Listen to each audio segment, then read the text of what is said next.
গতকালকে বলছিলাম আপনাদের যে বাংলাদেশ যখন পাকিস্তানকে হারাইছে, বাংলাদেশ তখন ইন্ডিয়াকেও হারাবে। কেন? 2015 সালে পাকিস্তানের সাথে সিরিজ জেতার পর আমরা কিন্তু ইন্ডিয়ার সাথে সিরিজ জিতছিলাম। তো এখন 2024 সালে এসে সেই সূত্র অনুযায়ী বাংলাদেশ যখন পাকিস্তানকে হারাইছে, ইন্ডিয়াও তখন ইন্ডিয়াকেও হারাবে, এটা আমি বলছিলাম। তবে 50-50 চান্স মিলাই নিয়েন। এখন কথা হচ্ছে, বাংলাদেশকে ইন্ডিয়া সবসময় কোন চোখে দেখে? বাংলাদেশকে ইন্ডিয়া সবসময় জিম্বাবুয়ে, কেনিয়া, হ্যাঁ আফগানিস্তান এদের কাতারেই রাখে। হ্যাঁ কি এখন কথা হচ্ছে, এই পাকিস্তানের সাথে সিরিজ জেতার পর ইন্ডিয়া কি বাংলাদেশকে আগের চোখেই দেখবে? কেন দেখেন, ইন্ডিয়া কিন্তু এখনও দল ঘোষণা করেনি।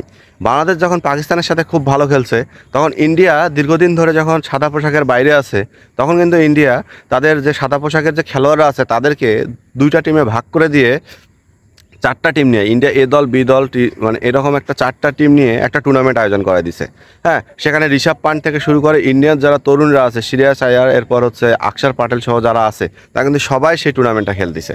এখন কথা হচ্ছে, বাংলাদেশের সাথে খেলা মানে ইন্ডিয়ার যারা সিনিয়র প্লেয়ার আছে যেমন রোহিত, কোহলি, হ্যাঁ ভালো ভালো প্লেয়ার যারা আছে, যাদের বুমরা, এদেরকে কিন্তু সবসময় ইন্ডিয়া বিশ্রামে রাখে। হ্যাঁ, এদেরকে কিন্তু খেলায় না।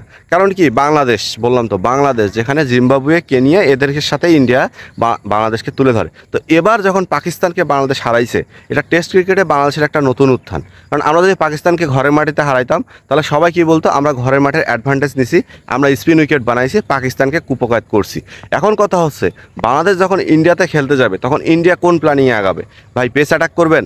আমাদের পেস অ্যাটাক তো ভাই আপনাদের থেকেও এখন ভালো বলে আমি মনে করি। নাহিদ রানা 155 গতিতে, 154, 152, 149 গতিতে বল করতেছে।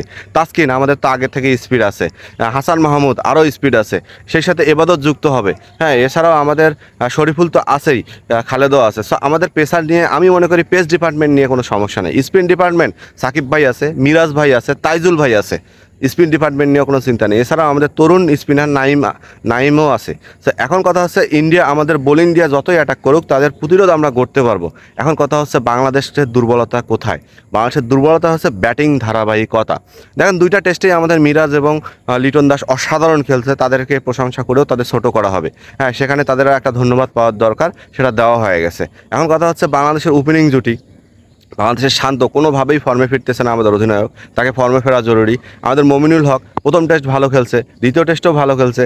আমাদের মুশফিক ভাই প্রথম টেস্টে ভালো খেলছে, দ্বিতীয় টেস্টে এসে একটু টানার বাড়ার অবস্থা। এখন কথা হচ্ছে, বাংলাদেশের এই ব্যাটিং ধারাবাহিকতা যদি বজায় রাখে এবং এই ব্যাটিং ধারাবাহিকতা যদি থাকে, তাহলে ইন্ডিয়ার সাথে আমরা কেন জিতবো না? না জিতলেও তো ভালো খেলবো বা টেস্ট ড্রয়ের পথে থাকবে, তাই তো? এখন কথা হচ্ছে, আমাদের এই ব্যাটসম্যানরা যদি অধারাবাহিক হয়, তাহলে কি বোলারদের উপর পিন্ডি ঝুলাই খাবেন? আমার মনে হয় ব্যাটসম্যানদের ধারাবাহিকতা করার দরকার। কারণ দুইটা টেস্ট গেছে, সাকিব আল হাসানের ব্যাটে আমরা কিছু পাই নাই।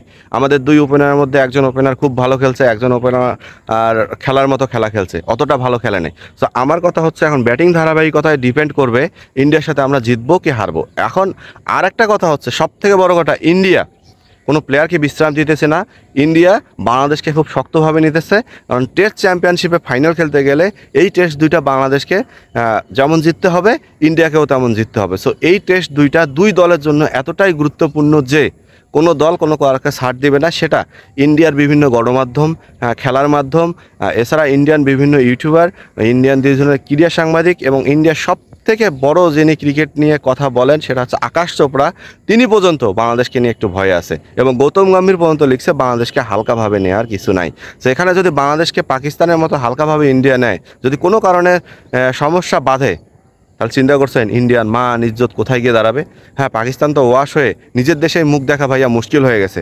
আশা করি ইন্ডিয়াকে হারিয়ে একটা মানে বাংলাদেশের যে নতুন ক্রিকেটের উত্থান, সেটা একদম শক্ত এবং পাকাপোক্ত করবো আমরা। তো রানাউটে যারা দেখছেন, সাবস্ক্রাইব করতে ভুলবেন না কিন্তু।